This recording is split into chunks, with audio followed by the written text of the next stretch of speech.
Hello दोस्तों, स्वागत है आप सभी का कॉमिक वर्ल्ड 2.0 पर। तो चलिए दोस्तों, शुरू करते हैं वेद प्रकाश शर्मा के नॉवेल बीवी का नशा का दूसरा भाग। धनतेरस वाले दिन शकुंतला देवी उन्हें डुप्लीकेट नेकलेस देकर जा चुकी थी। उनके जाते ही किरण के गले में पड़े नेकलेस को प्रशंसनीय दृष्टि से देखता हुआ संजय कह उठा, वाह, मार्वलेस!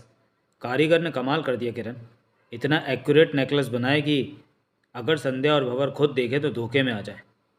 चकरा उठे कि उनका नेकलेस बैंक के लॉकर से निकलकर तुम्हारे गले में कैसे पहुंच गया। मम्मी के सामने मैंने एक्टिंग तो बेहतरीन की ना, किरण ने पूछा। संजय बोला, मुझसे बेहतर नहीं। जवाब में किरण ठहाका लगाकर हंस पड़ी। संजय ने भी उसका साथ दिया और अभी दोनों अपनी कामयाबी पर दिल खोलकर हंसी रहे थे कि फ़ोन की घंटी बज उठी। संजय ने रिसीवर उठाया और बोला, संजय भारद्वाज हियर। नमस्ते जीजा जी। दूसरी तरफ से संध्या की चहकती आवाज़ उभरी। संजय का उठा, हेलो संध्या, कैसी हो? फाइन, आप सुनाइए। ठीक हैं। आज कैसे हमारा फ़ोन नंबर याद आ गया? परसों हमारे यहाँ एक छोटी सी पार्टी है। पार्टी? लाख रोकते रोकते संजय का दिल धक्क से रह गया। हाँ, किस खुशी में? भवन प्रत्येक दिवाली को एक छोटी सी पार्टी के बहाने अपनी सभी परिचितों को बंगले पर बुलाते हैं। इनका कहना है कि इस बहाने सब लोग साल में कम से कम एक बार मिल लेते हैं। आपको ज़रूर आना है। भला ऐसे कैसे हो सकता है कि तुम पार्टी दो और हम नहीं आए? संध्या ने पूछा। किरण कहाँ है? मेरे नज़दीक खड़ी है। अब आप हम दोनों सहेलियों के बीच से हटेंगे? संजय धीमे से हंसा, बोला, लो बात करो। कहने के साथ उसने रिसीवर किरण को दे दिया। किरण संध्या से बातें करने लगी और संध्या की आवाज़ तो दूर, संध्या के कानों तक बगल में खड़ी किरण तक की आवाज़ नहीं पहुंच रही थी, क्योंकि वह सोचों में गुम हो चुका था। दिल असामान्य गति से धड़क रहा था। क्या इस छोटी सी पार्टी में संध्या बैंक लॉकर से निकलवा कर अपना 50 लाख वाला नेकलेस पहनेगी? क्या वह घड़ी आ गई है जिसका इंतज़ार वो महीनों से कर रहा था? पार्टी ज़्यादा भव्य तो नहीं थी, मगर छोटी भी नहीं कही जा सकती। कुल मिलाकर 600-700 व्यक्ति तो थे ही। संध्या के गले में पड़े नेकलेस को देखकर जहाँ संजय को खुशी हुई, वहीं जाने क्यों दिल पसलियों पर चोट मारने लगा। चौंका तब जब पंडाल में अलका को दाखिल होते देखा। वह एक अन्य व्यक्ति के साथ थी। भंवर ने संध्या से उसका परिचय mister and Mrs Gopal Tandon कहकर कराया। इस वक्त वह हल्के फिरोजी कलर की टीस की साड़ी का सेट पहने हुई थी। अपनी आदत के मुताबिक दाएं कान के ऊपर बालों में उसने फिरोजी कलर के मोती वाला हेयर बैंड लगा रखा था। संजय की नज़रें उसी पर स्थिर थी। किरण ने छेड़ा, उधर घूर घूर के क्या देख रहे हैं जनाब? संजय चौंका। कुछ नहीं। कुछ तो देख रहे थे। संजय ने बता देने में कोई बुराई नहीं समझी। बोला, वह अलका। किरण, अलका? किरण उलझी। कौन अलका? भूल गई? भंवर की रखेल? क्या? किरण के हलक से चीख सी निकल गई। इस तरह चीखो मत किरण, संजय ने जल्दी से कहा। अगर किसी ने सुन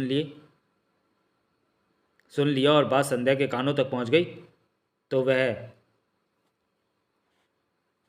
वह हंगामा कर सकती है। सारी पार्टी तबाह हो जाएगी। किरण संभली, निगाहें अलका पर से हट नहीं रही थी। धीमे से पूछा, क्या वह शादीशुदा है? नहीं। मगर उसके साथ एक मर्द तो है। होगा कोई भंवर का चमचा जो उसके पति का रोल कर रहा है। संजय कहता चला गया। अलका को पार्टी में बुलाने का भंवर ने ये खूबसूरत बहाना ढूंढा है। मैंने अपने कानों से सुना। भंवर ने संध्या से उसका परिचय मिस्टर मिसेस टंडन कहकर कराया था। मगर तुम्हें कैसे पता कि वह अलका है? कल मैं जब अपने प्रकाशक के साथ ताजमहल में लंच ले रहा था, तब मैंने इसे भंवर के साथ वहाँ देखा था। सारी तो नहीं, किंतु इनके बात करने की कुछ आवाज़ें मेरे पल्ले पड़ी थीं। भंवर इसे अलका कहकर पुकार रहा था। एक दूसरे में इतने मस्त थे कि भंवर मुझे देख नहीं सका। मगर ये बात तुमने मुझे तो बताई नहीं। उस वक्त सोचा था घर पहुंचकर जिक्र करूंगा, मगर फिर बात दिमाग से स्लिप हो गई। कमाल है, इतनी बड़ी बात तुम्हारे दिमाग से स्लिप हो गई। देखो, भंवर उसकी तरफ बढ़ रहा है। वह उनके पास पहुंच गया है। दोनों बातें कर रहे हैं। और बेचारी संध्या। किरण संध्या को मेहमानों से घिरी देखकर स्वर में कह उठी। उसका तो ध्यान तक भंवर की तरफ नहीं है। वह ख्वाब में भी नहीं सोच सकती कि भंवर क्या गुल खिला सकता है। देखो, संजय कह उठा। कथित टंडन उनके नज़दीक से हट गया। किरण ने कहा, अब वे दोनों पंडाल के एक कोने की तरफ बढ़ रहे हैं। तुम यहीं ठहरो किरण, मैं छुपकर उनकी बातें सुनने की कोशिश करता हूँ। कहने के बाद वह किरण का जवाब सुने बिना तेज कदमों के साथ एक तरफ को बढ़ गया और अगले 2 मिनट बाद भंवर और अलका के बेहद नज़दीक, परंतु कनात के पीछे खड़ा उनकी बातें सुन रहा था। भंवर ने अभी अभी कहा था, नहीं अलका, कल रात नहीं, फिर कभी। क्यों? पूरी एक रात गायब रहने के लिए मुझे संध्या के सामने कई दिन पहले बैकग्राउंड बनानी पड़ती है। इतना डरते हो उससे? भंवर का मायूस स्वर। डरना पड़ता है अलका, वे मेरी बीवी है।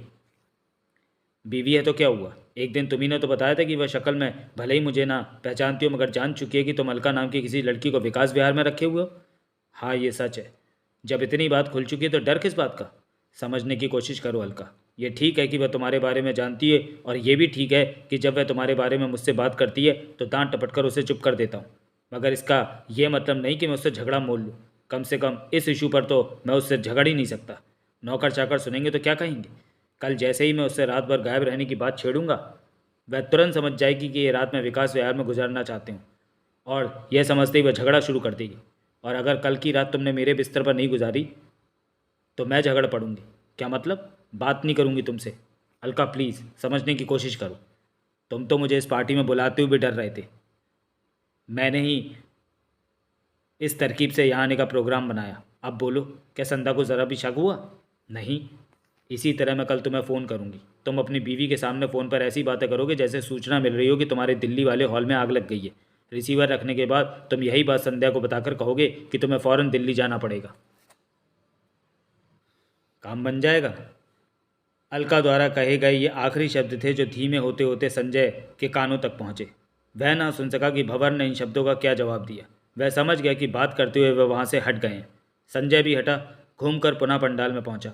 जब तक भंवर और अलका अलग हो चुके थे, किरण ने मिलते ही उससे पूछा कि क्या सुना। संजय को बता देने में कोई बुराई नज़र नहीं आई।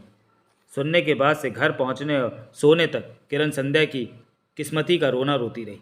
साथ ही संजय से कहती रही कि वह उसको इस मुसीबत से पीछा छुड़ाने की तरकीब सोचे।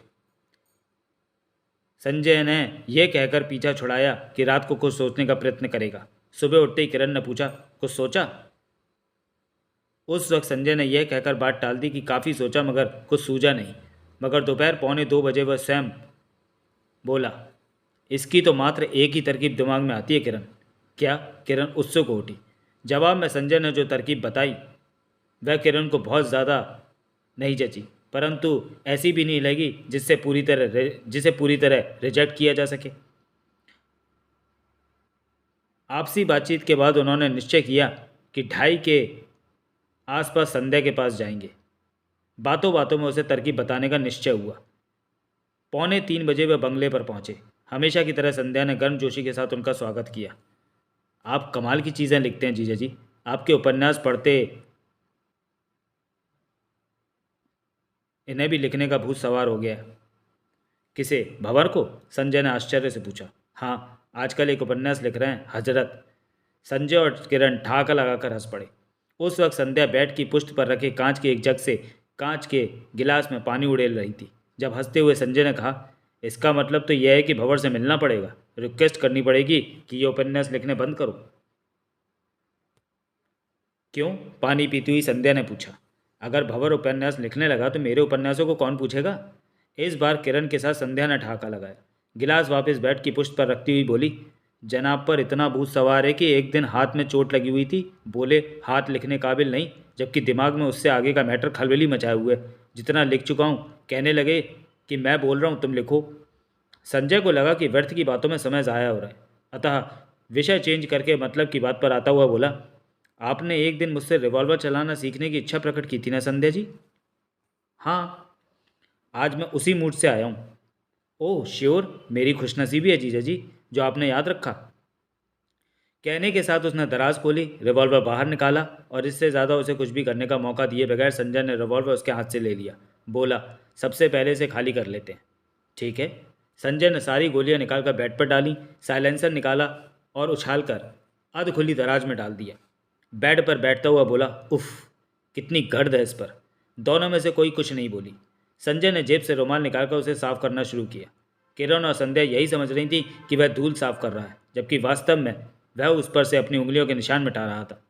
रिवॉल्वर को अच्छी तरह साफ करने के बाद उसने रुमाल से पकड़ ही उसकी तरफ बढ़ाया और बोला, इसे इस तरह पकड़िए जैसे आपने फिल्मों में आर्टिस्टों को देखा होगा। रिवॉल्वर संध्या के हाथ में पहुंच गया। संध्या ने उसे उसी तरह पकड़ा जैसे संजय ने बताया था। यही क्षण था जब संजय ने रुमाल जेब में रखने के बहाने अपनी जेब से एक गोली निकालकर बेड पर पड़ी रिवॉल्वर की 6 गोलियों के बीच डाल दी थी। अब बेड पर 7 गोलियां पड़ी थीं। संध्या ने पूछा, इसी तरह ना? तर्जनी ट्रिगर पर रखो, संजय ने बताया। संध्या ने वैसा ही किया।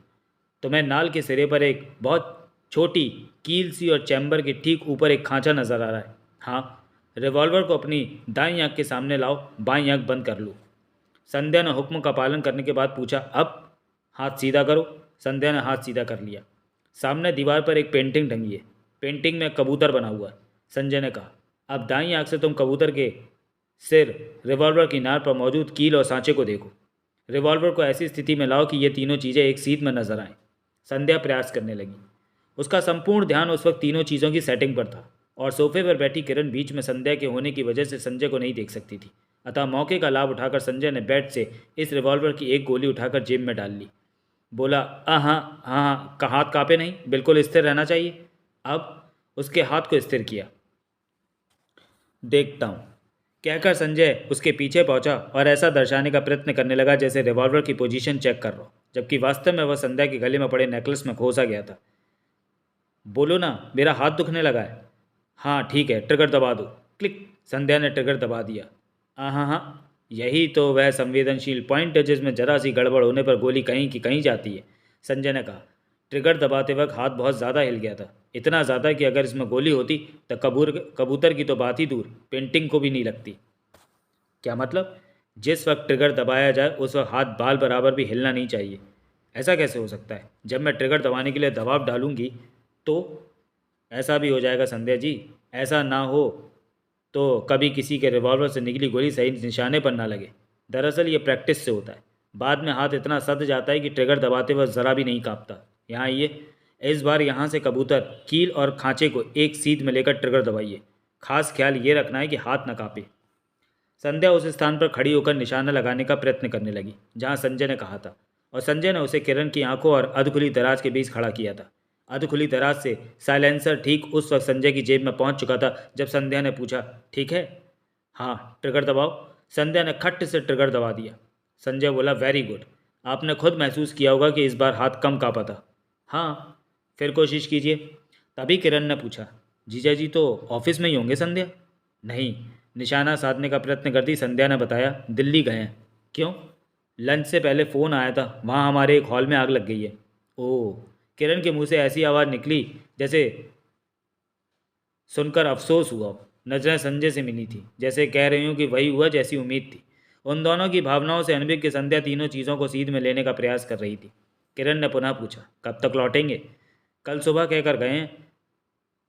कल सुबह कहकर गए हैं कि एयरपोर्ट से सीधे ऑफिस पहुंच जाएंगे, संध्या ने बताया। कल लंच पर मुझसे मिलेंगे, मगर तू मुझे डिस्टर्ब मत कर किरण, देख मेरा हाथ काँप रहा है। संजय अधकुली दराज के नज़दीक खड़ा था। उसने आहिस्ता से अपनी जांघ से अधकुली दराज बंद कर दी। संध्या ने कहा, देखो जीजा जी। देख रहा हूँ। उसने पुनः ट्रिगर दबा दिया। नहीं, संजय ने कहा। इस बार ट्रिगर दबाते वक्त हाथ पहले से ज़्यादा काँपा। किरण पर जैसे रहा नहीं गया, क्या उठी। जीजा जी, दिल्ली नहीं गए हैं संध्या? क्या मतलब? उसने चौंक कर किरण की तरफ देखा। वे यहीं हैं, इसी शहर में। कहाँ हैं? अपनी रखैल के पास, अलका के पास। संध्या के दिलो दिमाग पर मानो बिजली गिरी। निशाना साधने की तो बात ही दूर, वह यह भी भूल गई कि हाथ में रिवॉल्वर है। चेहरे पर आश्चर्य लिए हुए किरण को आंखें फाड़े इस तरह देखती रह गई जैसे साक्षात कुतुब मीनार को अपने कमरे में देख रही हो। होंठ कांपे। नहीं किरण, ऐसा नहीं हो सकता। ऐसा ही है पगली, तुझे कैसे मालूम? एक ही सांस में किरण सब कुछ बताती चली गई। सुनने के बाद संध्या के होश उड़ गए। गुस्से में तमतमाई हुई वह दांत भींचकर बोली, मैं उसे जिंदा नहीं छोड़ूंगी, कच्चा चबा जाऊंगी उसे। नहीं संध्या जी, प्लीज़ गुस्सा मत कीजिए, संजय बोला। गुस्सा करने से समस्या सुलझेगी नहीं, बल्कि और उलझ जाएगी। यह समस्या किसी भी तरह नहीं सुलझ सकती है। मेरे दिमाग में एक तरकीब है। तरकीब? हाँ संध्या, किरण ने कहा। मैं कल तभी से इनके पीछे पड़ी हुई थी जब से पार्टी में मिसेस टंडन बनी अलका को देखा। काफ़ी कोशिश के बाद ये एक तरकीब सोचने में कामयाब हुए हैं। क्या तरकीब है वह? बताने की 2 शर्तें हैं, संजय ने कहा। वह संजय की तरफ पलटी। शर्तें? सबसे पहले आप रिवॉल्वर को दराज में रख दें, संजय ने हल्की सी मुस्कान के साथ कहा। और दूसरी ये कि गुस्सा थूक दें, क्योंकि इससे बात और बिगड़ सकती है। गुस्से में आप इससे ज़्यादा कुछ नहीं करेंगी कि इसी वक्त विकास विहार जाकर भंवर बाबू का रंगे हाथ रखैल के हाथ साथ पकड़ लें। मगर ज़रा ठंडे दिमाग से सोचिए, अगर आपने ऐसा किया तो क्या होगा? यही ना कि भंवर बाबू अभी आपसे थोड़े बहुत डरते हैं, छुप कर जाते हैं, मगर उसके बाद वे नंगे हो जाएंगे, खुलेआम जाया करेंगे। बात संध्या की समझ में आ रही थी। संजय ने गर्म लोहे पर चोट की, जबकि मेरे दिमाग में एक ऐसी तरकीब है जिससे हो सकता है कि सांप भी मर जाए और लाठी भी न टूटे। मैं वह तरकीब सुनना चाहती हूँ। सबसे पहले रिवॉल्वर दराज में रखिए। संध्या ने रिवॉल्वर की तरफ इस तरह देखा जैसे पहली बार उसे उसकी मौजूदगी का एहसास हुआ, और फिर वह दराज की तरफ बढ़ गई। मगर संजय ने कहा, बेड पर पड़ी गोलियां तो डाल लीजिए इसमें। वह टिटकी बेड की तरफ मुड़ी। जिस वक्त वह गोलियां रिवॉल्वर में डाल रही थी, उस वक्त संजय चहलकदमी करता हुआ किरण के समीप सोफे पर आ बैठा। संध्या ने चैम्बर बंद किया, सेफ्टी लॉक ऑफ करके दराज की तरफ बढ़ी। यहाँ संजय का प्रयास ये था कि संध्या का ध्यान दराज से गायब साइलेंसर पर ना जाए। अतः उधर संध्या ने दराज खोली, इधर संजय ने कहा, एक बात तो है संध्या जी। क्या? दराज खोले उसने तुरंत पलटकर संजय की तरफ देखा। संजय ने कहा, अगर आप थोड़े दिमाग से काम लें तो अलका से पीछा छुड़ा सकती हैं। कैसे? बताता हूँ, दराज बंद करके इधर आइए। अब दराज में झांकने का होश भला उसे कहाँ रहा था। रिवॉल्वर को दराज में डालने के बाद यंत्र चालित सी संध्या ने दराज बंद की और उसके नज़दीक आकर बोली, बोलिए क्या करना होगा मुझे? आराम से बैठकर सुने। वह उनके ठीक सामने वाली सोफे चेयर पर बैठ गई। संजय ने समझाने वाले भाव से कहना शुरू किया, ये तो आप समझ गई हैं ना कि गुस्सा करने से बात बिगड़ेगी। अगर गुस्से में अलका को मार डालती हैं तब भी, और भंवर बाबू को उसके साथ रंगे हाथ पकड़ने के बारे में सोचती हैं तब भी। उसने स्वीकृति में गर्दन हिलाई। गुड, संजय ने कहा, मेरा ख्याल यह है कि अगर आप इस बारे में भंवर बाबू को भूलकर अलका से बात करें तो हल निकल सकता है। क्या? संध्या भड़क उठी। उस अखैल से बात करूंगी मैं? नहीं, उस पर तो मैं थूकना भी पसंद नहीं करूंगी। मैं जानता हूं कि आप अलका से बेहद बेहद नफरत करती हैं, और ऐसा स्वाभाविक भी है। आप जैसी अवस्था में एक पतिव्रता पत्नी अपने पति की रखैल से नफरत के अलावा और कर भी कह सकती है। मगर यदि आप सचमुच अपने पति का पीछा उससे छुड़ाना चाहती हैं तो प्लीज़ इस नफरत को प्रदर्शित न करें, दबाए रखें। क्या मतलब? आप उसके पास जाएं, नम्रता और प्यार के साथ सारी बातें खोल कर कहें। कहें कि वे आपके दाम्पत्य जीवन में जहर न घोले। पल्ला पसार कर आप उससे अपने स्वाद की भीख मांग सकती हैं। आप तो साफ साफ कह रहे हैं कि मैं उसके सामने गिड़गिड़ाऊं। बात को गहराई से समझने की कोशिश कीजिए संजय जी। संजय अपने एक एक लफ्ज़ को प्रभावशाली बनाने का प्रयत्न कर रहा था। अगर हमारा काम गधे को बाप बनाने यानी उसके सामने गिड़गिड़ाने से निकल सकता है तो नीति ये कहती है कि बेहिचक गिड़गिड़ा लेना चाहिए। क्या इस तरह गिड़गिड़ाने से वह मान जाएगी? गारंटी तो कोई भी नहीं ले सकता संध्या जी। हाँ, एक उम्मीद रखी जा सकती है। जरा सोचिए, आखिर है तो वह भी औरत ही। क्या एक औरत होकर वह दूसरी औरत का दर्द नहीं समझेगी? क्या उसके मर्म का एहसास नहीं करेगी? सुना है कि औरत कैसी भी हो मगर दिल की बहुत कोमल होती है। पुरुष के मुकाबले औरत कई गुना ज़्यादा संवेदनशील होती है। एक औरत दूसरी औरत के जज्बातों का एहसास पलक झपकते कर लेती है। मैं आपसे उसके उसी एहसास को जगाने की बात कर रहा हूँ। अगर आप उसे भावुक करने में सफल हो गई तो यकीनन कामयाबी आपके चरण चूमेगी। मेरे ख्याल से यह ठीक रहेगा संध्या, किरण काफ़ी देर बाद बोली। संध्या के चेहरे पर मौजूद भाव बता रहे थे कि बात उसकी समझ में आ गई है। बोली, हाथ पर हाथ धरे बैठे रहने से बेहतर तो यह है कि मैं इस तरकीब को आजमा कर देखूं। मेरे ख्याल से कामयाबी ज़रूर मिलेगी। ठीक है, मैं विकास विहार जाकर उससे बात करूंगी। कब? 2-4 दिन बाद, जब भी मौका मिले। कल ही बात क्यों नहीं करती? कल? भंवर बाबू ने आपसे कहा है कि वे दिल्ली से सुबह ही लौट कर आएंगे और सीधे ऑफिस पहुंचेंगे। इसका मतलब यह है कि वे 10 बजे तक अलका के फ्लैट से ऑफिस पहुंचने का प्रोग्राम बना चुके हैं। जाहिर है आप 10:30 बजे के करीब ऑफिस में फ़ोन करके मालूम कर सकती हैं कि वो पहुँचे या नहीं। संजय अपने प्लान के मुताबिक कहता चला गया। अगर पहुँच गए हों तो आप उसी समय विकास विहार जा सकती हैं। लंच के लिए भंवर बाबू 1 बजे यहाँ पहुँचेंगे। तब तक आपके पास काफ़ी टाइम होगा। ठीक है, संध्या ने कहा, मैं कल ही ट्राई करती हूँ। मगर मैं एक रिक्वेस्ट करना चाहूँगा संध्या जी। संजय ने ऐसी एक्टिंग की जैसे हिचकता हुआ कह रहा हो। बोलिए। आप अलका या भंवर बाबू से इस बारे में बात करते वक्त मेरा या किरण का नाम बीच में ना लाएं। संजय ने एक एक शब्द तौल कर कहा। यह बात सिर्फ इसलिए कह रहा हूँ कि कहीं भंवर बाबू ये ना सोच बैठे कि हम लोगों ने आपके कान भरे। वैसा तो मैं खुद ही नहीं करूँगी, संध्या ने कहा, क्योंकि भंवर की नॉलेज में आप लोग अलका के बारे में कुछ नहीं जानते। संजय के होठों पर मुस्कान फैल गई। यह मुस्कान वह मुस्कान थी जो मछेरे के होठों पर अपने जाल में फंसी सबसे कीमती मछली को देखकर उभरती है। लेखन कक्ष में टाइपराइटर से निकलने वाली खटखट की आवाज़ गूंज रही थी। संजय की उंगलियां टाइपराइटर के बटनों पर किसी डिस्को गर्ल की टांगों की मानिंद थिरक रही थीं और परिणाम स्वरूप ये शब्द टाइप होते जा रहे थे। मैं सारा जाल बिछा चुका हूँ। संध्या के कत्ल की सभी तैयारियां मुकम्मल हो चुकी हैं। बेडरूम से उठाकर वह टेप भी यहाँ यानी ऑफिस में पहुँचा चुका हूँ, जिसमें एक बार लगाई गई कैसेट खत्म होने पर ऑटोमेटिक रिवर्स होने के बाद पुनः चलने लगती है। रूबी को नहीं मालूम कि मैं ऑफिस में कोई टेप रिकॉर्डर ले आया हूँ। इस वक्त रात के 10 बजे हैं। संजय टाइप करता चला गया। कल दिन में 10 बजे के आसपास उन बीजों से पौधे निकलने शुरू होंगे जो मैंने आज तक बोए हैं, और करीब 2:30 बजे तक मैं सारी फसल काट चुका हूँगा। संध्या का नेकलेस कल 2:30 बजे के बाद से मेरी मिल्कियत होगा। वह इस दुनिया में नहीं होगी। अब तो केवल एक ही बात सोचनी है, ये कि कल किस वक्त मैं क्या कर रहा हूँगा, बल्कि सोचनी भी नहीं है, सोच तो चुका हूँ। जो सोचा है उसे अपने दिमाग में इस टाइपराइटर के ज़रिए क्लियर करना है। वही कर रहा हूँ, ताकि ऐन वक्त पर कोई चूक ना हो सके। मैं संध्या को ऐसी सलाह दे आया हूँ जिससे किसी भी हालत में बात बन नहीं सकती, बिगड़ेगी ही बिगड़ेगी। यह सलाह मैंने अलका की नेचर और उसके मिजाज को देख कर दी है। संध्या के गिड़गिड़ाने का उस पर कोई असर होने वाला नहीं है। हाँ, इस घटना को अलका क्रैश जरूर करेगी। वह उसी समय फ़ोन पर ही अपने फ्लैट पर भंवर को बुलाएगी और जमकर संध्या के विरुद्ध उसके कान भरेगी, क्योंकि इसी में उसका फ़ायदा है। मैं यही चाहता हूँ, ये कि जब जब भंवर अपने बंगले में कदम रखे तब क्रोधाग्नि से उसका संपूर्ण दिलो दिमाग और जिस्म सुलग रहा हो। बंगले में आते ही वह संध्या पर बरस पड़े उधर, क्योंकि संध्या जानती है कि वह रात भर कहाँ रहा। अपनी नाकामी की खींच भी उसके दिलो दिमाग पर सवार होगी, अतः वह भी बरसेगी। जमकर महाभारत होगा।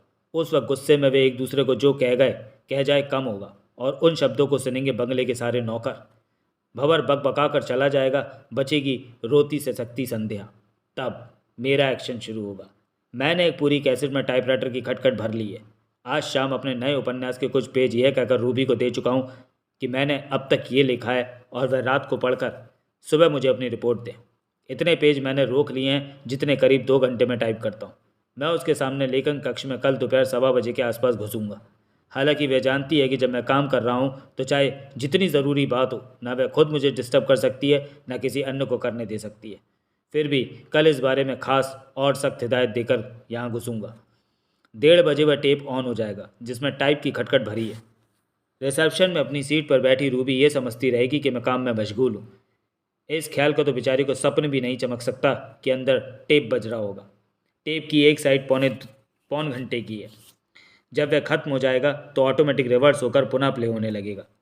इधर टेप चलना शुरू होगा, उधर लोहे वाले उस दरवाजे का ताला खोलकर मैं बाहर निकल जाऊंगा, जिसकी चाबी हमने इस कोठी के मालिक से आज तक ली ही नहीं है। कोठी से बाहर निकलने के लिए मुझे चौकीदार की नज़रों से भी बचना होगा, मगर वह कोई इतना मुश्किल काम नहीं है जिसके बारे में यहाँ अपने टाइपराइटर से डिस्कस करूँ। कोठी से बाहर निकलने के बाद एक टैक्सी पकड़नी है। इस टैक्सी को नदी के पुल पर छोड़ना होगा, क्योंकि वहाँ स्थित बूथ से मुझे 2 फ़ोन करने हैं। पहला भंवर की रखेल यानी अलका को, दूसरा भंवर के ऑफिस में। अपनी आवाज़ को मैं भंवर की आवाज़ से नहीं मिला सकता, मगर थोड़ी चेंज करने के लिए माउथ पीस पर रुमाल ज़रूर डाल सकता हूँ। दूसरी तरफ से जैसे ही अलका अपना नाम बताएगी, मैं ये कहना शुरू कर दूंगा कि मैं भंवर बोल रहा हूँ। अलका, बहुत गड़बड़ हो गई है। तुमसे बात करने के बाद मैं सीधा बंगले पर गया था। वहाँ संध्या ने मुझे आत्महत्या कर लेने की धमकी दी। इस संबंध में मुझे तुमसे फ़ौरन बात करनी होगी, अतः बिना एक भी मिनट गवाए नेहरू पार्क में मुझसे मिलो। यह स्पॉट मेरे प्लान का सबसे ज़्यादा संवेदनशील स्पॉट होगा। अगर अलका को ज़रा भी शक हो गया कि फ़ोन भंवर का नहीं था तो मेरी आगे तक की सारी प्लानिंग गड़बड़ा जाएगी। अतः मुझे किसी भी हालत में उसे ये शक नहीं होने देना है, बल्कि कहना चाहिए कि आवाज़ के बारे में सोचने का उसे मौका नहीं देना है। ऐसी एक्टिंग करनी होगी मुझे जैसे भंवर बहुत बौखलाई हुई अवस्था में बोल रहा हूँ। जो शब्द फ़ोन पर कहने उनका चुनाव मैंने बहुत सोच समझ कर किया। अगर उसे आवाज़ पर थोड़ा बहुत शक हुआ भी तो मेरे द्वारा कहे गए शब्द उसे वॉश कर देंगे। वह यह सोचने पर मजबूर हो जाएगी कि इस बात का पता भंवर के अलावा और किसी को चल ही कैसे सकता है कि मैंने अलका संध्या के फ्लैट पर आने की बात भंवर से कही थी। यही सोचकर उसे खींचकर नेहरू पार्क ले आएगी। मुझे उम्मीद नहीं है कि कुछ ही देर पूर्व संध्या से झगड़कर ऑफिस में पहुंचा भंवर लंच के लिए पुनः बंगले पर जाएगा, मगर गया भी तो अपने नियम अनुसार 1:40 पर लौट आएगा। यानी जब मैं उसके ऑफिस में फ़ोन मिलाऊंगा तब वह वहीं होगा, मगर मुझे उसके पर्सनल फ़ोन का नहीं, उस फ़ोन का नंबर मिलाना है जो रिसेप्शनिस्ट की मेज़ पर रखा रहता है। उधर मेरे माउथ पीस पर अब भी रुमाल पड़ा होगा। अपनी आवाज़ को पतली यानी ऐसी बनाने की कोशिश करूंगा जैसे कोई लड़की बोल रही हो। ऐसी आवाज़ निकालने की पिछले दिनों से मैं कोशिश भी कर रहा हूँ, और अच्छी तरह जानता हूँ कि अगर कोई इस बात पर ध्यान दे कि यह लड़की की आवाज़ है या नहीं, तो निश्चित रूप से इस नतीजे पर पहुँच जाएगा कि आवाज़ लड़की की नहीं है, बल्कि कोई मर्द आवाज़ को लड़की की बनाने की चेष्टा कर रहा है। अलका की आवाज़ की नकल करना तो मेरे लिए असंभव ही है। यही सब सोचकर मैंने प्रोग्राम ये बनाया है कि फ़ोन पर भंवर से बात नहीं करूँगा, सिर्फ उसकी रिसेप्शनिस्ट से बात करूँगा। कहूँगा कि मैं अलका बोल रही हूँ, ऑफिस में भंवर बाबू होंगे। उनसे कहो कि कुछ देर पहले उनकी पत्नी ने मुझे फ़ोन किया था और इस बात पर आग बबूला हो रही थी कि मैंने उसकी और अपनी मुलाकात का जिक्र भंवर से क्यों किया। संध्या ने मुझे कत्ल करने की धमकी दी है, अतः भंवर बाबू ये मैसेज मिलते ही मुझे यानी अलका से गांधी पार्क में मिले। पहले ही स्वीकार कर चुका हूँ कि रिसेप्शनिस्ट को मेरी आवाज़ पर शक हो सकता है, परंतु शक के बावजूद यह मैसेज उसे भंवर को देना पड़ेगा। और मैसेज ऐसा है कि जिसे सुनते ही भंवर के होश उड़ जाएंगे, दिमाग हवा हो जाएगा। रिसेप्शनिस्ट से यह पूछने की उसे सुध ही न रहेगी कि यह मैसेज देने वाले की आवाज़ कैसी थी। रिसेप्शनिस्ट अगर कुछ बताना भी चाहेगी तो भंवर उसे इतना मौका देने से पहले ही बाहर निकल चुका होगा। वैसे मनोविज्ञान ये कहता है कि मैसेज सुनते ही जो हालत भंवर की हो जाएगी उसकी मौजूदगी में आवाज़ के बारे में उससे बात करने का रिसेप्शनिस्ट में साहस नहीं रह जाएगा। भंवर आंधी तूफान की तरह गांधी पार्क पहुंचेगा। मैं टैक्सी द्वारा डिफेंस कॉलोनी स्थित भंवर के बंगले के पीछे। टैक्सी मुझे भंवर के बंगले से कुछ पहले छोड़ देनी होगी। बंगले के पीछे पैदल पहुंचूंगा। वहाँ 24 घंटे सन्नाटा रहता है। काफ़ी दूर तक जंगल पड़ा है। एक दूसरे के बेहद नज़दीक दो ऐसे पेड़ हैं जिनके बीच छुपे किसी व्यक्ति को कोई तब भी नहीं देख सकता जबकि बराबर से गुजर ना जाए। हालांकि खूब चेक कर चुका हूँ और इस नतीजे पर पहुंचा हूँ कि उधर से भूले से भी कोई व्यक्ति नहीं गुजरता। मोटी जड़ों वाले उन दो पेड़ों में से एक की जड़ में गड्ढा खोदकर मैं आज रात 8 बजे एक एयरबैग छुपाया आया हूँ। भंवर को फ़ोन करने के बाद सीधा वहाँ पहुँचूंगा। दोनों पेड़ों के बीच अपने जिस्म पर एक लबादा और चेहरे पर नकाब डालूंगा। ये दोनों चीज़ें मैंने अलका के फ्लैट से उड़ाई गई उसकी धोती की अपने लेखन कक्ष में बैठकर सुई धागे से खुद बनाई है। इस काम में मुझे कुल 15 मिनट लगे थे। चौगा और नकाब मैंने टेम्परेरी तौर पर बड़े बड़े टाँकों वाली सिलाई लगाकर तैयार की हैं, ऐसे कि जिसे देखते ही कोई भी भाप जाए कि उनके तैयार होने में 15 मिनट से ज़्यादा समय नहीं लग सकता। किरण के मशीन वाले डिब्बे से 15 मिनट के लिए चुराया गया सुई धागा वापस डिब्बे में रख चुका हूँ। रबर के दस्ताने पहनने के बाद मैं एयर बैग से नंबर 7 वाला रिवॉल्वर निकालकर हाथ में ले लूँगा। रिवॉल्वर की नाल पर संध्या की दराज से गायब किया गया साइलेंसर लगा होगा। उस पर से अपनी उंगलियों के निशान साफ कर चुका हूँ। उस वक्त मेरे रिवॉल्वर में केवल एक गोली होगी, वह गोली जो मैंने संध्या को रिवॉल्वर चलाना सिखाते वक्त उड़ाई है। भंवर के बंगले की चार दीवारी पार करने में कोई दिक्कत पेश नहीं आएगी, क्योंकि वह इतनी ऊंची है ही नहीं कि दिक्कत पेश कर सके। अब मुझे खास तौर पर दो बातों का ख्याल रखना है। पहली ये कि चार दीवारी से संध्या के कमरे तक जाते कोई न देख सके। हालांकि इसकी संभावना ना के बराबर है, क्योंकि कई बार चेक कर चुका हूँ उस वक्त बैक लॉन में कोई नहीं होता, मगर फिर भी सतर्क तो मुझे रहना ही होगा। नसीब धोखा भी दे सकता है। दूसरी बात मेरे पद चिन्हों के बारे में, ये कहीं नहीं छूटने चाहिए, न पेड़ों के पास, न लॉन में और न ही संध्या के कमरे में। एयर बैग कंधे पर होगा। संध्या आराम कुर्सी पर सो रही होगी। दोपहर 1:30 बजे वह हर हाल में सो जाती है। मेरे जूते क्रैप सोल के हैं। बिना आवाज़ पैदा किए खिड़की की चौखट से कमरे के फर्श पर उतरना होगा मुझे। कुर्सी की पीठ मेरी तरफ होगी। यहाँ संध्या की नींद और मेरी सावधानी का मुकाबला होगा। मुझे कुर्सी के बेहद नज़दीक पहुँचना है। अपनी सांस तक रोक लेनी है मुझे, क्योंकि हल्की सी आहट होते ही वह जाग सकती है। पहली स्थिति ये होगी कि संध्या की नींद हार जाए, मेरी सावधानी जीते, यानी संध्या सोती रहे और मैं कुर्सी के पीछे पहुंचकर उसकी दाईं कनपट्टी पर ठीक वहां गोली मार दूं जहां आत्महत्या करने वाला शख्स मारता है। दूसरी स्थिति ये होगी कि मेरी सावधानी हार जाए, संध्या की नींद उचट जाए।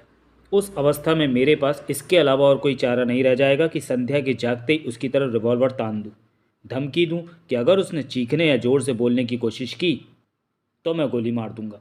आवाज़ सुनते ही वह पहचान जाएगी कि मैं कौन हूँ। मुझे उस वक्त वहाँ उस अवस्था में देखकर भौचक्की रह जाएगी वह। निश्चित रूप से ऐसी अवस्था में मुंह से बोलना फूटेगा। मुझे गुर्रा कर कहना पड़ेगा कि मैं यहाँ सिर्फ नेकलेस के लिए आया हूँ और तुम्हें कत्ल करने का मेरा कोई इरादा नहीं। मगर यदि गड़बड़ की तो मेरे पास तुम्हें मार देने के अलावा कोई चारा नहीं बचेगा। ऐसा इसलिए कहूँगा ताकि अपनी जान बचाने के लालच में संध्या न सिर्फ खामोश रहे, बल्कि मौत के डर से मेरे आदेशों का पालन भी करे। अगर उसे ये इल्म हो गया कि मैं हर हाल में उसका कत्ल करने वाला हूँ, तो दुनिया की कोई ताकत उसे शोर मचाने से नहीं रोक सकेगी, और उस अवस्था में दुनिया की कोई ताकत मुझे फांसी के फंदे से भी नहीं बचा सकेगी।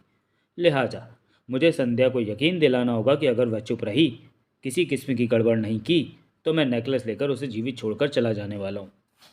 उस अवस्था में वह मेरे आदेशों का पालन करने के लिए मजबूर होगी। मैं धमकाता हुआ उसे आराम कुर्सी पर उसी पोज में लेट जाने का हुक्म दूंगा जिसमें वह सोती है। आंखें बंद करा दूंगा, उसके समीप पहुंचूंगा। वह सोच रही होगी कि मैं गले से नेकलेस निकालना चाहता हूँ। ये क्षण काफ़ी नाजुक होंगे, क्योंकि अगर गोली चलने से क्षण भर पूर्व भी संध्या को आभास हो गया कि मैं उसे गोली मारने वाला हूँ, तो मर भले ही जाए मगर चीख कर मेरे लिए बखेड़ा खड़ा कर जाएगी। अतः मुझे किसी हालत में ऐसा नहीं होने देना। अपने असली मकसद की जरा सी भी भनक उसे दिए बिना बाएं हाथ से उसका मुंह भींचूंगा। दाएं हाथ में दबे रिवॉल्वर से गोली ठीक वहां मारूंगा जहां आत्महत्या करने वाला मारता है। दोनों अवस्थाओं में करना मुझे यही है। वैसे भगवान से दुआ ये है कि मुझे दूसरी स्थिति की जहमत न उठानी पड़े, संध्या की नींद न उछटे, वह सोई ही रहे और मैं अपना काम कर दूँ। खैर ये तो वक्त बताएगा कि मुझे कौन सी स्थिति से निपटना होगा। हाँ, प्लान ये है कि संध्या की मौत के बाद मैं लाश के गले से नेकलेस निकालकर एयरबैग में डालूंगा। एयरबैग से नेकलेस निकालकर लाश के गले में। नेकलेस की अदला बदली करने के बाद दराज की तरफ बढ़ूंगा। धोती की तरह मैं अलका के फ्लैट से उसका एक हेयर बैंड भी उड़ा लाया हूँ। इसी हेयर बैंड को दराज के मुट्ठे में फंसाकर उसे खोलूंगा ताकि उस पर मौजूद संध्या की उंगलियों के निशान मिट ना सके। इसके बाद रुई के एक छोटे बंडल से निकाले गए 2 फायों की मदद से दराज में पड़े रिवॉल्वर को इतनी सावधानी से निकालूंगा कि उस पर से संध्या के फिंगरप्रिंट्स न मिट पाएं। रुई के फायों से पकड़कर ही उसका सेफ्टी लॉक खोलूंगा। चैम्बर में पड़ी गोलियों के पृष्ठभाग में गुदे नंबर पढ़कर जानूंगा कि वह गोली कौन से छेद में है, जिसे मैं संध्या को रिवॉल्वर चलाना सिखाने के बहाने उसके रिवॉल्वर की 5 गोलियों में मिला गया था। उस गोली का नंबर है PK892665। यह नंबर 7 वाले रिवॉल्वर की गोलियों में से एक है। उस गोली को उस छेद में डालूंगा जिसमें मौजूद गोली को पहली बार ट्रिगर दबाने पर चलाना है। उस छेद में फंसी गोली को निकालकर उस छेद में डालूंगा जिससे अपनी गोली निकाली होगी। इतना काम करने के बाद चैम्बर बंद कर दूंगा। Safety lock on.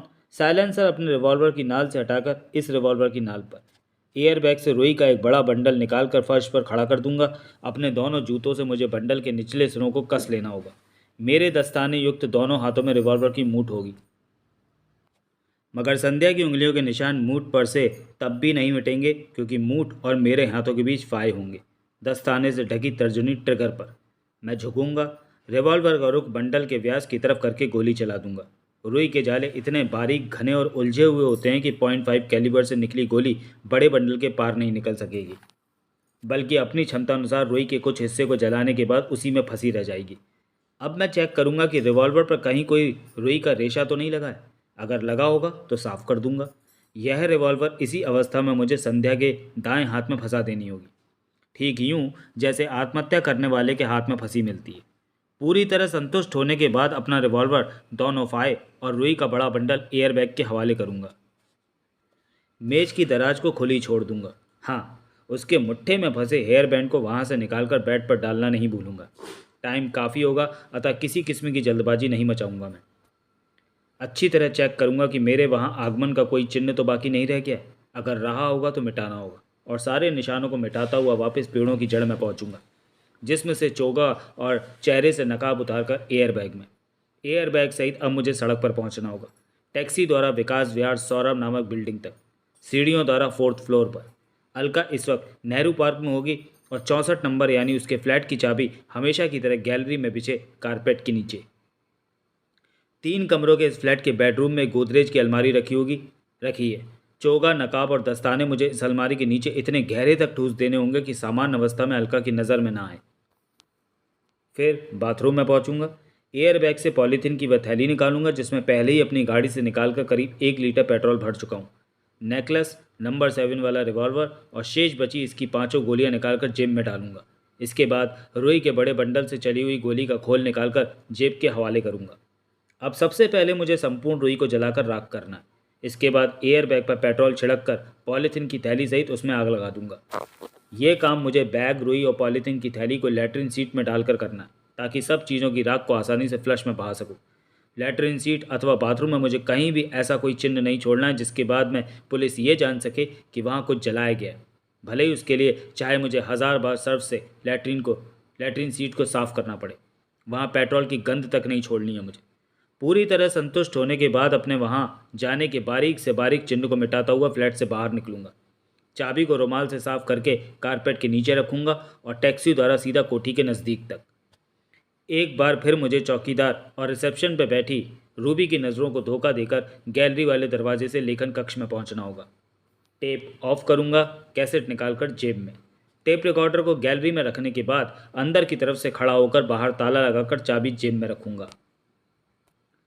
दराज से ये कागज़ निकालकर अपने कपड़ों में छुपा लेने में मुझे किसी किस्म की दिक्कत नहीं होगी, जिनमें मेरा पूरा प्लान होगा। हाथ में वे कागज़ लिए लेखन कक्ष से रिसेप्शन में कदम रखूंगा, जिनमें मेरे नए उपन्यास का उससे आगे का मैटर टाइप होगा जितना रूबी पढ़ चुकी होगी। वह समझेगी कि ये मैटर मैंने अभी अभी टाइप किया है। ये कागज़ उसे पढ़ने के लिए देकर पुनः गैलरी में पहुंचूंगा। वहां से टेप रिकॉर्डर उठाता हुआ कोठी के अंदर यानी अपने बेडरूम में किरण को किसी काम में व्यस्त करके उसकी अलमारी के लॉकर में असली नेकलेस रख दूंगा। इसके बाद अपने प्रकाशक से मिलने का बहाना करके गाड़ी से समुद्र तट पर पहुंचूंगा। एक मोटर बोट किराए पर लूँगा। मैंने कई बार देखा है, मोटर बोट किराए पर देने वाला लेने वाले की शक्ल सूरत या हुलिये पर तवज्जो नहीं देता। बड़ा शुष्क और उदासीन सा व्यक्ति है वह। ऐसा कि अगर 1 घंटे बाद पुलिस मुझे लेकर उसके पास जाए और पूछे कि 1 घंटे पहले इस आदमी ने तुमसे मोटर बोट किराए पर ली थी या नहीं, तो जवाब में यही कहेगा कि मुझे नहीं पता। मोटर बोट लेकर मुझे समुद्र में उतनी दूर निकल जाना होगा जितनी दूर निकल सकूंगा। रिवॉल्वर, लेखन कक्ष की चाबी, 5 जीवित गोलियों और इस्तेमाल हुई छठी गोली के खोल सहित कैसेट को भी मुझे समुद्र के हवाले कर देना होगा। जेब से माचिस निकालकर इन कागज़ों की राख बनानी होगी और जब मैं समुद्र तट पर वापस आऊँगा तब जेब में ऐसा कुछ नहीं होगा जिसके आधार पर मुझे संध्या का हत्यारा साबित किया जा सके। बेशक जेब में कुछ नहीं होगा, मगर समुद्र तट से लौटते ही मुझे किरण से ज़रूर निपटना पड़ेगा, क्योंकि जैसे ही उसे यह पता लगेगा कि किसी ने उसकी सबसे प्यारी सहेली की हत्या कर दी है, उसे ज़बरदस्त दुख होगा। अगर ये पता लग गया कि लाश के गले में नकली नेकलेस पाया गया तो वह तुरंत समझ जाएगी कि हत्या मैंने की है। अतः कोठी पर पहुंचते ही उससे इस बारे में बात करूंगा। वह मुझे प्रकाशक के यहाँ से इतनी जल्दी लौटता देखकर चौंकेगी और सवाल करेगी। मैं चेहरे पर दुख, मायूसी और खौफ का प्रदर्शन करके कहूँगा, मैं तुमसे कुछ बातें करना चाहता हूँ किरण, मगर हिम्मत नहीं पड़ रही। वह ज़रूर पूछेगी, ऐसी क्या बात है? बात ऐसी है किरण जिसे सुनकर तुम्हें शौक भी लगेगा और मुमकिन है कि मुझसे नफरत भी करने लगो। मैं कहूँगा, ऐसी क्या बात है? वह पूछेगी। कुछ देर ऐसी ड्रामेबाजी करूँगा जैसे बताते हुए डर लग रहा हो, खुद में गिलानी हो रही हो, और जब वह जानने के लिए पूरी तरह आतुर हो उठेगी तो कहूँगा कि मुझे तुम्हारे प्यार ने दीवाना बना दिया था किरण। तुम्हें संध्या वाला नेकलेस पहनाने की ललक ने मुझे पागल कर दिया, इसलिए ऐसा कर बैठा। मगर कैसा कर बैठे तुम? मैंने वह डुप्लीकेट नेकलेस यह सोचकर बनवाया था कि किसी दिन संध्या के नेकलेस से चेंज कर दूंगा। क्या? वह कह उठेगी। सच कह रहा हूँ किरण, सचमुच मेरे दिल में यह बदनीयती थी और इसलिए मैं वहाँ गया था। घोर आश्चर्य में घिरी किरण पूछेगी, कहाँ गए थे? भंवर के बंगले पर, छुपकर संध्या के बेडरूम में। क्या? तुम वहाँ कब गए थे? किरण के मुंह से कुछ ऐसे शब्द निकलेंगे, मैं उसे बता दूंगा ये कि टेप की मदद से रूबी को मैं किस तरह धोखा देकर वहाँ गया था। अपनी योजना का ये पार्ट उसे सचमुच बता दूंगा। जाहिर है कि मारे हैरत के वह आंखें और मुंह फाड़े मुझे देख रही होगी।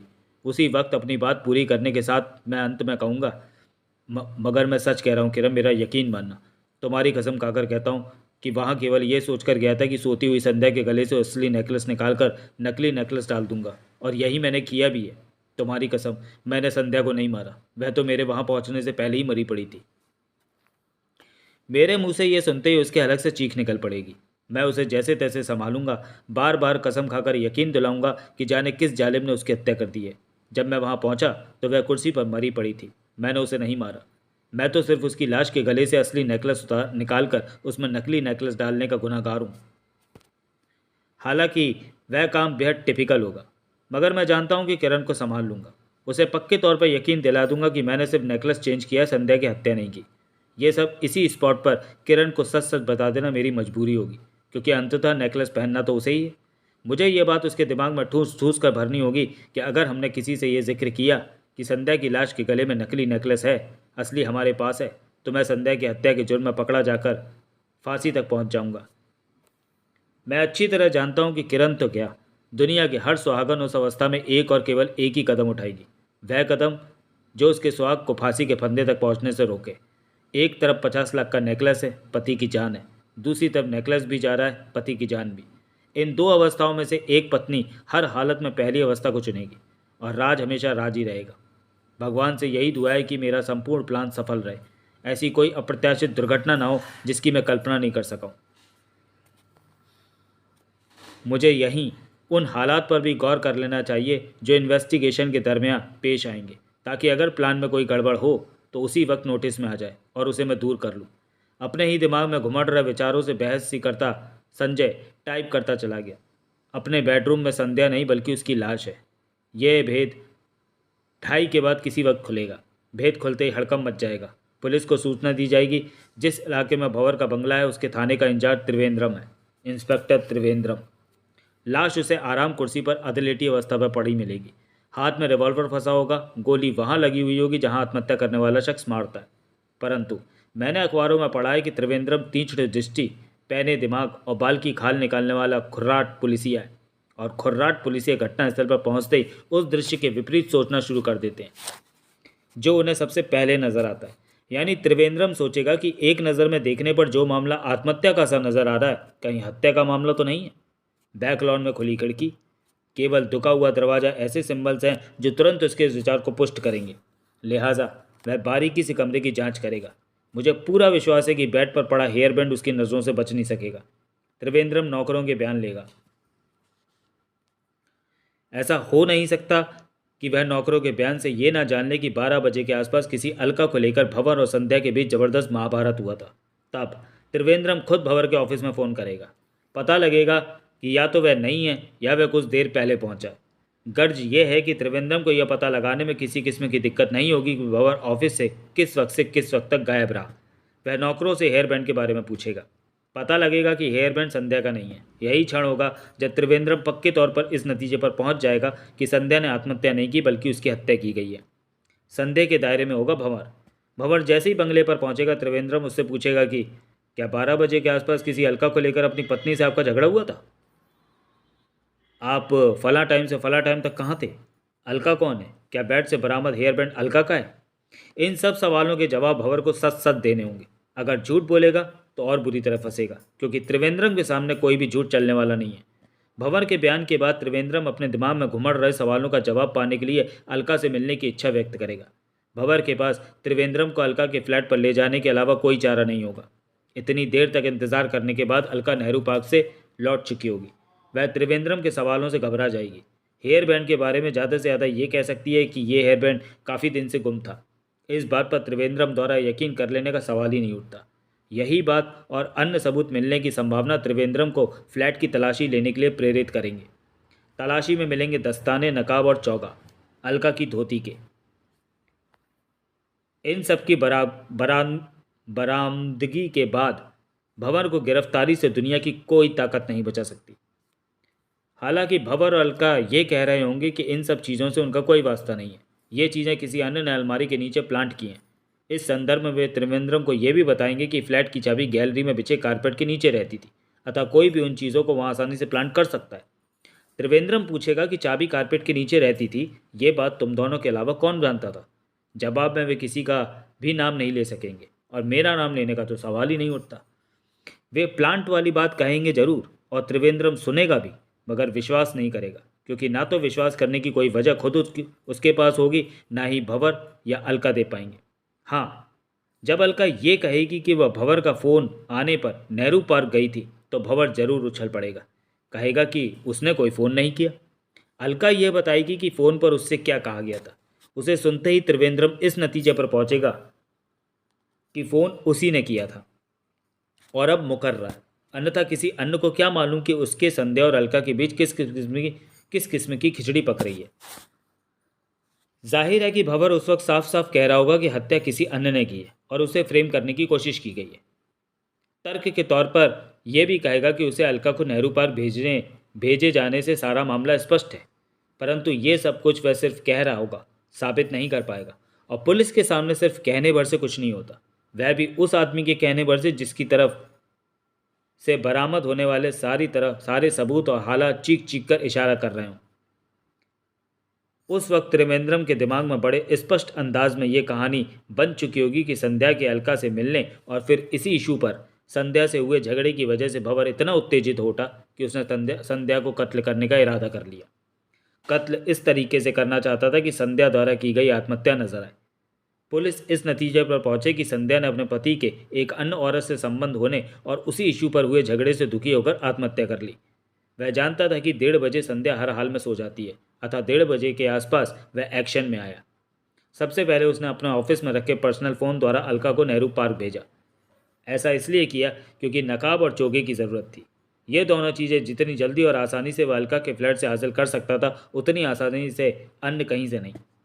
चोगे और नकाब की ज़रूरत इसलिए थी क्योंकि अगर कोई उसे संध्या के बेडरूम में उस वक्त आते जाते देख भी ले तो उसके सोने का टाइम है, तो जान न सके कि वह कौन है। भंवर जानता था कि अलका नेहरू पार्क जाएगी, मगर चाबी कारपेट के नीचे मौजूद होगी। यहाँ त्रिवेंद्रम के सामने यह तथ्य भी होगा कि चाबी का राज सिर्फ और सिर्फ भंवर को ही मालूम था।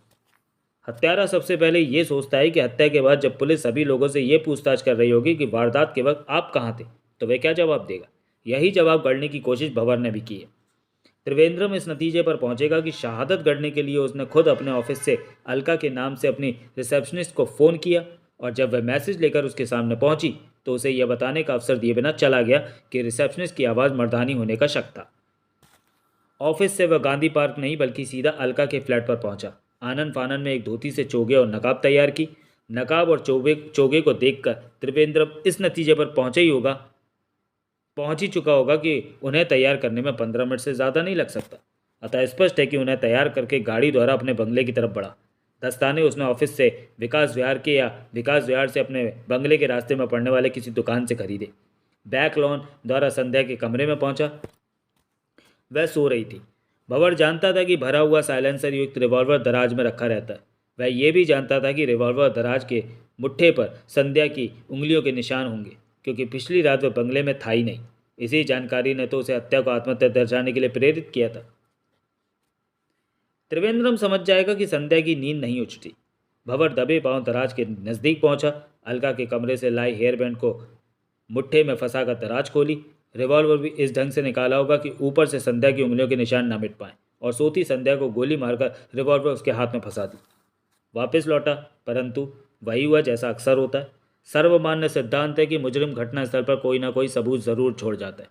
त्रिवेंद्रम सोचेगा कि इस केस में भी वही हुआ है, यानी जल्दबाजी और मर्डर के बाद दिमाग पर छाई स्वाभाविक हड़बड़ाहट के कारण भंवर घटनास्थल पर हेयर बैंड जैसी छोटी और मामूली चीज़ भूल गया। ये सारी कहानी त्रिवेंद्रम के दिमाग में तब और पुष्ट हो जाएगी जब उसे फिंगरप्रिंट्स विभाग की रिपोर्ट मिलेगी। उसमें साफ लिखा होगा कि दराज के मुट्ठे और रिवॉल्वर के दस्ते आदि पर जो मृतक की ही उंगलियों के निशान हैं, मगर ट्रिगर पर नहीं है। ट्रिगर किसी दस्ताने युक्त उंगली ने दबाया है। सबूतों और हालात के आधार पर तैयार हुई त्रिवेंद्रम की थ्योरी ये होगी कि उसी जल्दबाजी और हड़बड़ाहट के कारण जो मर्डर के बाद हत्यारे के दिलो दिमाग पर स्वाभाविक रूप से सवार रहती है, भंवर चोंगे, नकाब और दस्ताने को कहीं अन्य ठिकाने नहीं लगा सका। सीधा विकास विहार वाले फ्लैट पर पहुंचा और तीनों चीज़ें अलमारी के नीचे इतनी अंदर ठूस दी कि अलका को भी नजर न आए, यह सोचकर कि इन्हें वह जब चाहे तब ठिकाने लगा सकता है। दूसरी अवस्था ये होगी कि भंवर किसी वक्त ताड़ जाए कि संध्या के गले में डुप्लीकेट नेकलेस है। इस अवस्था में वह त्रिवेंद्रम को ये राज बताने के बाद कहेगा कि उसके अलका से संबंध तथा उसी दिन इस इशू पर हुए झगड़े की आड़ में उसे फ्रेम करने की कोशिश की गई है। किंतु भंवर के पास ये साबित करने के लिए कुछ नहीं है कि उसका नेकलेस असली ही था। सो त्रिवेंद्रम के पास इस नतीजे पर पहुंचने के अलावा कोई चारा नहीं होगा कि हत्यारा अपनी आत्महत्या वाली चाल पिट जाने के कारण खुद को बचाने के लिए नकली नेकलेस वाला झमेला डालकर बेवजह केस को उलझाने और पुलिस को भ्रमित करने की चेष्टा कर रहा है, जबकि वास्तव में नेकलेस शुरू से ही नकली था। भंवर के बयान को अपने बचाव में दिया गया हत्यारे का बयान मान लेने के अलावा त्रिवेंद्रम के पास कोई चारा नहीं होगा। फिर त्रिवेंद्रम ये भी तो सोचेगा कि अगर किसी की नज़र नेकलेस पर ही थी तो वह सोती हुई या किसी अन्य तरीके से संध्या के नेकलेस से अपना नेकलेस बदल लेता, हत्या क्यों करता। इस क्यों का जवाब मेरे पास तो है, मगर त्रिवेंद्रम के दिमाग में नहीं आ सकता। वह इस नतीजे पर पहुंचेगा कि हत्या पूरे प्लान के साथ सोच समझ कर की गई है, अचानक नहीं हुई, और जिसे सिर्फ नेकलेस चाहिए वह हत्या की योजना क्यों बनाएगा। लिहाजा हत्या की वजह नेकलेस नहीं है। साबित कर चुका हूँ। त्रिवेंद्रम के दिमाग में ये थ्योरी उन सबूतों और हालातों की वजह से बनेगी जो चीख चीख कर भंवर को हत्यारा कह रहे होंगे। हालांकि कम से कम इस वक्त की मेरी समझ के मुताबिक ऐसा कोई पॉइंट नहीं है जिसकी वजह से त्रिवेंद्रम के दिमाग में उक्त थ्योरी ना बने, मगर फिर भी एक पल के लिए मान लेता हूँ कि त्रिवेंद्रम उस ढंग से नहीं चलता जैसी मैंने कल्पना की है। माना कि वह भंवर के बयान पर किसी वजह से मुकम्मल यकीन कर लेता है, मान लेता है कि नेकलेस असली था और हत्या नेकलेस की वजह से ही हुई और हत्यारे ने भंवर को फ्रेम किया। अब सवाल उठेगा कि ऐसा किसने किया। त्रिवेंद्रम के ही नहीं, भंवर के दिमाग में भी दूर दूर तक ऐसा कोई नाम नहीं उभरेगा। उन्हें ऐसा शख्स चाहिए जो न सिर्फ भंवर और अलका के संबंधों से वाकिफ़ हो बल्कि ये भी जानता हो कि अलका का फ्लैट कहाँ है और उसकी चाबी कहाँ रहती है। भंवर की नॉलेज में उसके अन्य परिचितों की तरह हम भी अलका के बारे में कुछ नहीं जानते। लिहाजा हमारी स्थिति भंवर और संध्या के अन्य परिचितों और रिश्तेदारों से भिन्न बिल्कुल नहीं होगी। इस अवस्था में त्रिवेंद्रम भंवर के प्रत्येक रिश्तेदार और परिचित को चेक करेगा, खास तौर पर यह जानने की कोशिश करेगा कि वारदात के वक्त कौन कहाँ था। इस मामले में मेरी एलिबी बेहद मजबूत है। रूबी गवाह होगी कि मैं लेखन कक्ष में लिख रहा था। कहने का मतलब यह है कि त्रिवेंद्रम सिर खपाकर रह जाएगा, कुछ हाथ नहीं लगेगा उसके। हाँ, एक अन्य रास्ता है उसके पास, ये कि डुप्लीकेट नेकलेस को लिए लिए उन कारीगरों के पास घूमे जो ऐसे नेकलेस बनाते हैं। हालांकि असली कारीगरों को ढूंढना उसके लिए भूसे में से सुई ढूंढने जैसा कहाँ होगा, मगर मान लिया कि ढूंढ लेता है। पहली बात तो ये कि अपनी जान बचाने की खातिर कारीगर उसे बनाना कबूल ही नहीं करेगा। कर भी ले तो केवल किरण की मम्मी का हुलिया बयान कर सकेगा, नाम पता वह नहीं जानता। इस हुलिये का जिक्र त्रिवेंद्रम भंवर से करके ये पूछ सकता है कि क्या वह इस हुलिये की किसी औरत को जानता है। भंवर ने किरण की मम्मी को कभी देखा नहीं, तो उसका जवाब इनकार में होगा। त्रिवेंद्रम का यह रास्ता ब्लॉक। एक तरफ त्रिवेंद्रम के सारे रास्ते ब्लॉक होंगे, दूसरी तरफ हालात और सबूत उसके हर सवाल का जवाब दे रहे होंगे। ऐसी अवस्था में 95% चांस ये होंगे कि वह भंवर को गिरफ्तार करके कोर्ट में पेश करे। 5% चांस इस बात के हैं कि भंवर को हत्यारा ना माने। माना कि नहीं मानता, तब भी मैं कहीं नहीं फंस सकता। एक भी तर्क, एक भी सबूत या रत्ती भर की भी संभावना इस बात की नहीं है कि दुनिया की कोई ताकत मुझे संध्या का हत्यारा साबित कर सके। हालांकि त्रिवेंद्रम मुझ तक पहुंच ही नहीं सकता। पहुंच भी गया तो कहाँ से लाएगा ऐसा गवाह जो ये कह सके कि मुझे विकास विहार वाले फ्लैट की तो क्या उसके संबंधों की भी जानकारी थी। कहाँ से लाएगा वे गवाह जो कह सके कि मैंने भंवर और अलका को फ़ोन किए थे।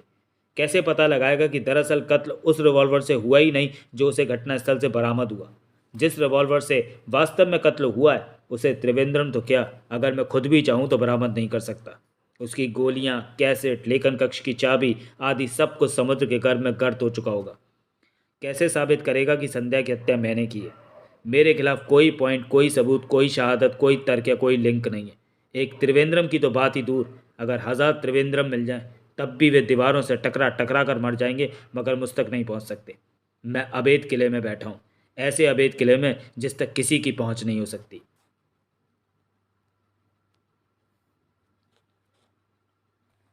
तो चलिए दोस्तों, वीडियो को यहीं समाप्त करते हैं और मिलते हैं बीवी का नशा के तीसरे भाग में अगले वीडियो में। तब तक के लिए धन्यवाद।